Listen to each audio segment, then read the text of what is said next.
सगा बेटा जब कब्र में दफन करता है ना, तो वो भी कहता है वो कोना, ये कोना थोड़ा सा मिट्टी कम है, यहां भी मिट्टी डालो। पहले लोग रोजाना जाते हैं, फिर हफ्ते के बाद, फिर महीनों बीत जाते हैं।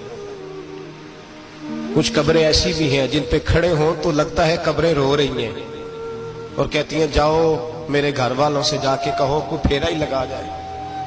तो एक दफा आए तो सही, कोई मिट्टी नहीं डालता। बादशाहों की कब्रें रोती हैं, सरमायादारों की कब्रें रोती हैं, कोई जाता नहीं। इतने इतने मोटे सुराख है कब्रों में, आप अपने शहर के कब्रिस्तान फिर के देख लें, सुराख है।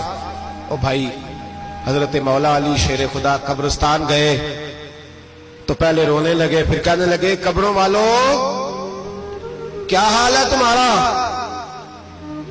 तो आप फरमाते मुर्दा मुझे अंदर से बोल के कहने लगा अली कफन फट गया, हड्डियां टूट गई।